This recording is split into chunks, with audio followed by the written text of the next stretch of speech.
Salut à tous et bienvenue dans le podcast My Story, le podcast qui raconte mon histoire mais aussi qui vous aide dans votre quotidien à travers différents conseils.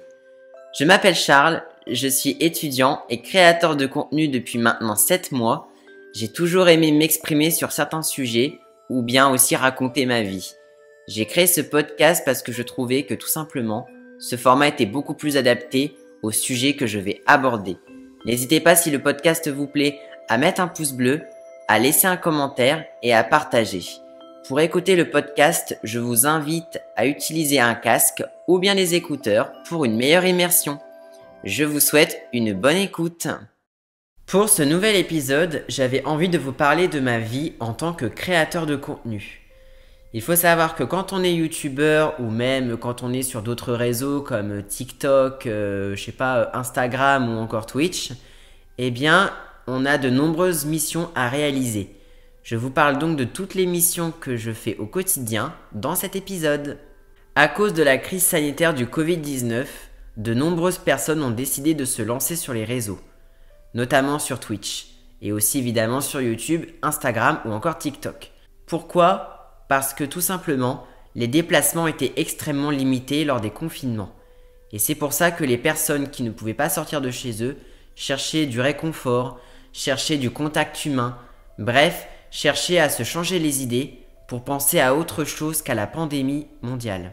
Pour ma part, je n'ai pas eu du tout l'envie de me lancer au moment des confinements.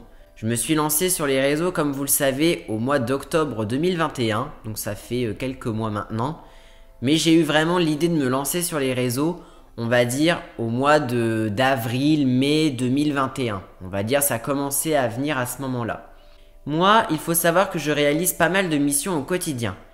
Je vais donc vous expliquer un petit peu tout ce que je fais durant ma semaine. Déjà, on va parler de quelque chose que j'adore bien évidemment faire, ce sont les lives. Il faut savoir que faire un live, c'est un véritable exercice. Le but, ce n'est pas juste de parler à un téléphone, à une caméra, mais c'est vraiment d'interagir avec ses abonnés qui prennent le temps de venir pour discuter. Quand il y a beaucoup de spectateurs, c'est génial parce que tu dis que tu as du contenu, tu as de la matière. Mais quand il y a peu de spectateurs, c'est beaucoup plus difficile. Car en effet, moins il y a de spectateurs, plus c'est difficile d'animer, d'avoir de l'énergie, d'avoir de l'interaction. Et c'est pour ça que animer quand il y a peu de spectateurs, ça reste extrêmement compliqué. Pour ma part, le live, c'est vraiment quelque chose que j'adore. Je préfère largement faire un live que tourner une vidéo. Le côté live est super intéressant parce que justement ça permet d'avoir du contact humain, de parler avec ses abonnés en temps réel, de pouvoir discuter avec vous et de pouvoir vous changer un petit peu les idées.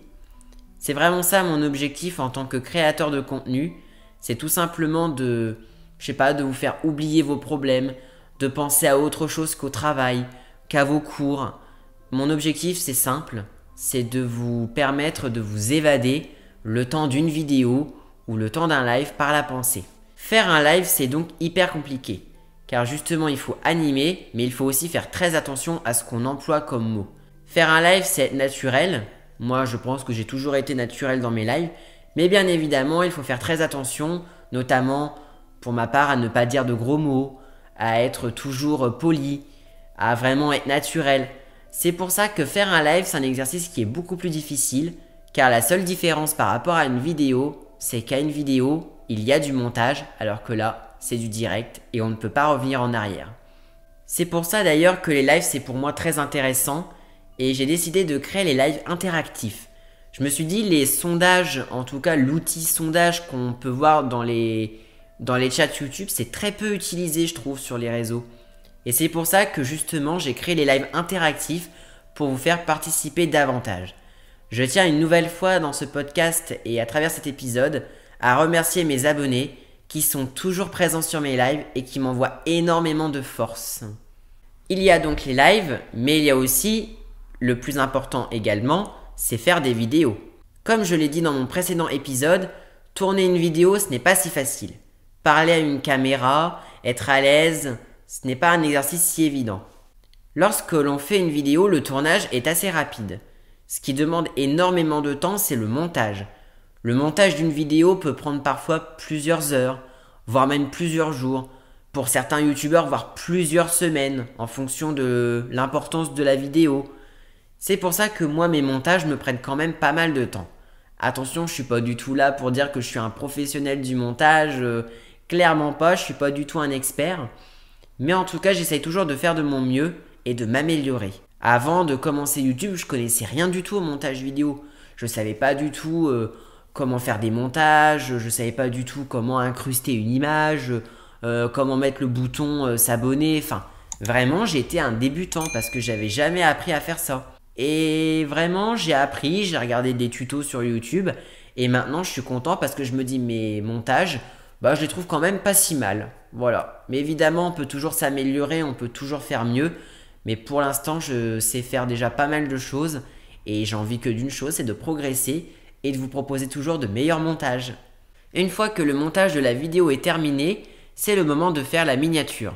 La miniature, ce n'est pas ce qui peut demander beaucoup de temps. La miniature, c'est un peu l'aperçu que vous allez voir lorsque vous allez aller sur ma chaîne YouTube et que vous allez voir justement mes vidéos.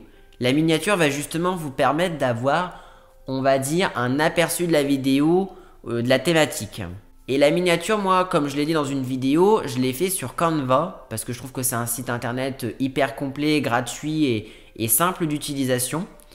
Une fois que la miniature elle est faite, il faut faire la mise en ligne.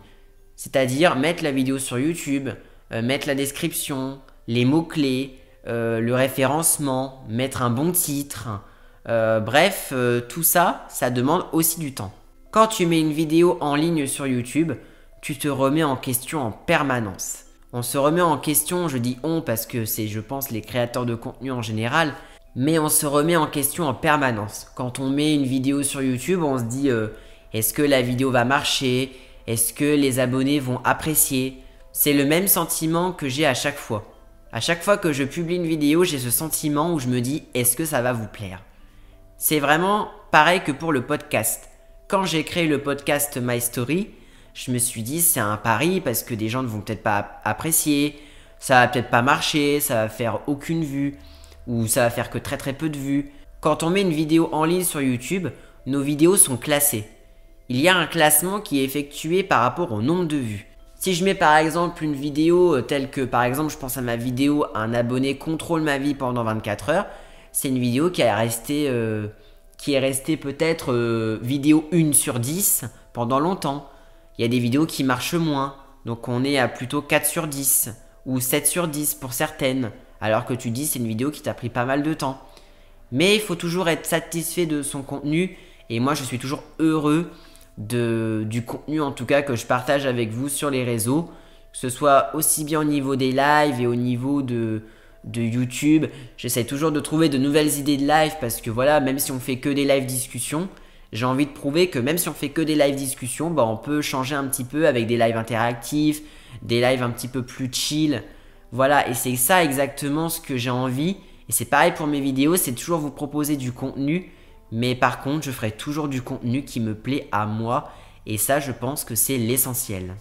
Gérer donc les vidéos et les lives, c'est vraiment un travail où il faut beaucoup planifier.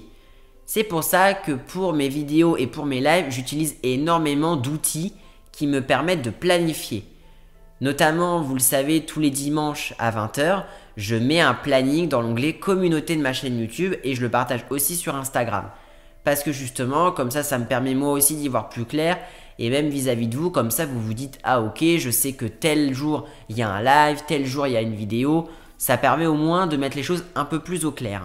C'est exactement pareil pour les vidéos.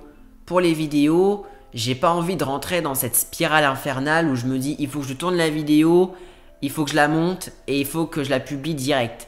Je veux pas absolument avoir ce stress de me dire j'ai plus de vidéos en stock et je veux pas que ça arrive.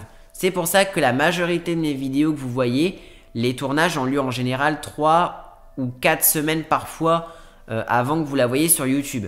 Je repense encore une fois à ma vidéo un abonné contrôle ma vie, c'est une vidéo que j'ai tournée au moins 3-4 semaines avant que vous la voyez sur YouTube. C'est pour ça qu'il faut toujours se dire ok, là il y a une vidéo qui va sortir, mais du coup est-ce que la semaine prochaine j'aurai une vidéo? Sinon, alors s'il n'y a pas de vidéo la semaine prochaine, il faut peut-être que j'en tourne une pour les semaines à venir.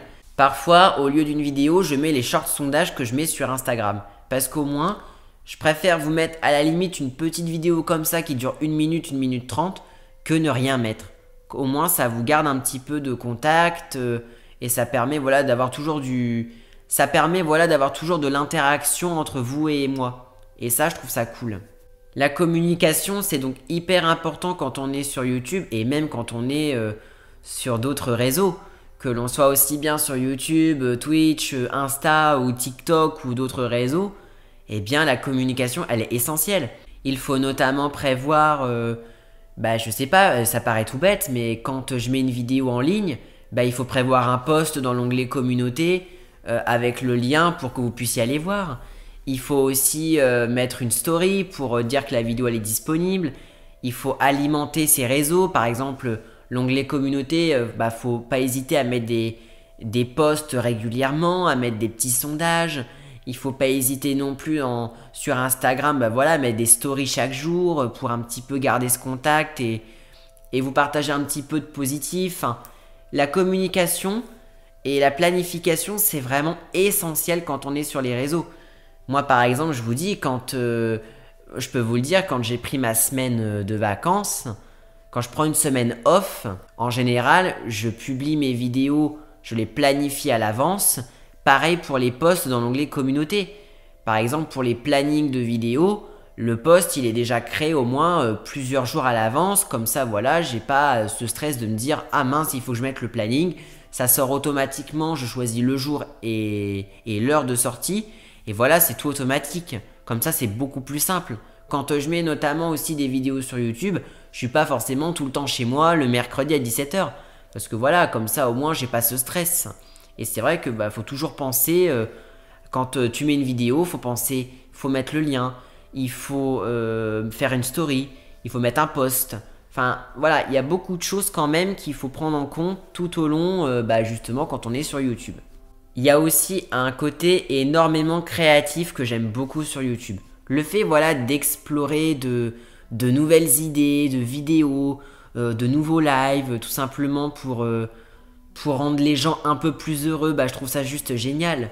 C'est pour ça aussi que j'ai créé le podcast My Story, parce que j'ai eu l'idée vraiment sur un coup de tête et je me suis dit, je pense que ça pourrait être pas mal de proposer un nouveau format, autre que les vidéos, parce que moi j'aime trop le format podcast, et c'est pour ça que je me suis dit, allez go, on y va, on crée ça, et ça a été de la préparation.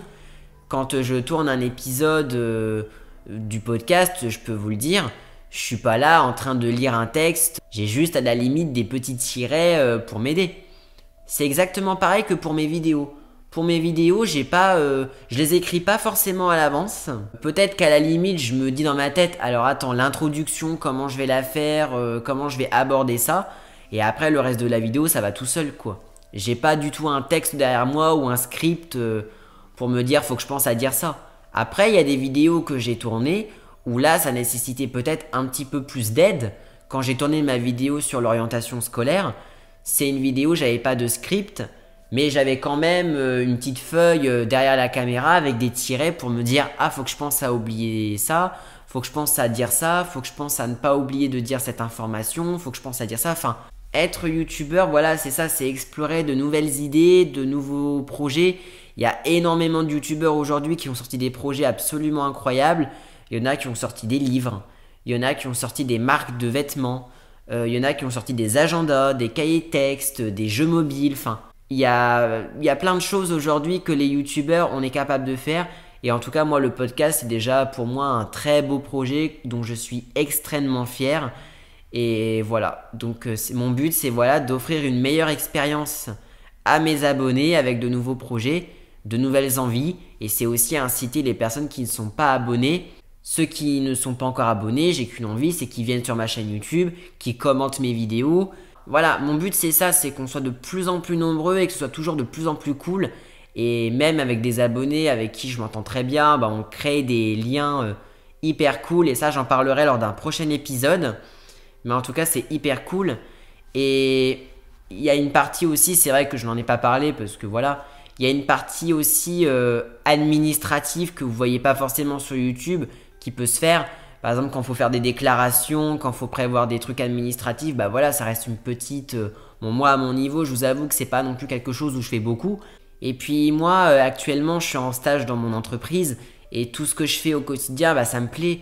Le fait de faire des lives, de faire des tournages, d'avoir des nouvelles idées, d'écrire les podcasts, d'écrire de nouvelles choses, de réfléchir à d'autres envies, à d'autres réseaux, enfin, tout ça, ça me plaît énormément et vraiment, c'est un pur plaisir. Quand j'ai rempli ma convention de stage pour faire le stage dans mon entreprise, on m'a demandé mes heures de travail. J'ai pas d'horaire de travail parce que justement, ça peut varier. Il y a des jours de la semaine où c'est plus calme, il y a des jours où c'est plus chargé. Je gère mon temps comme je le veux et j'ai pas d'horaire de travail, on va dire, où je quitte à 17h. Mais en vrai, quand tu es sur YouTube, tu peux pas te dire je finis ma journée à 17h. Parce que même si tu finis à 17h, tu seras toujours en train de réfléchir à de nouvelles idées inconsciemment. C'est pour ça que la semaine que je prends en général, ma semaine off de vacances, j'essaye vraiment de déconnecter un maximum et de pas trop penser à YouTube en mode faut que je pense une vidéo à la rentrée, faut que je pense à faire ci.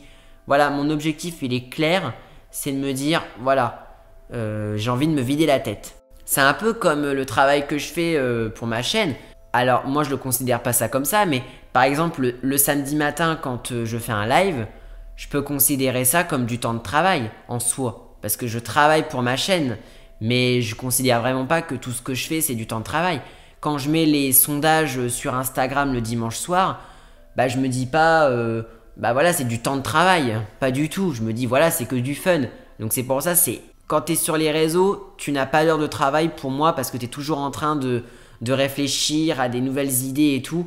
Même si je vous rassure, je trouve quand même du temps pour me déconnecter et penser à autre chose. En tout cas, voilà, bah écoutez, c'est la fin de cet épisode. En tout cas, j'espère que cet épisode vous aura plu. En tout cas, moi, c'était important de vous expliquer un petit peu toutes les missions que je faisais au quotidien en lien avec ma chaîne YouTube. Et puis maintenant, j'ai envie de vous dire, je termine toujours le podcast, vous le savez, par une phrase positive.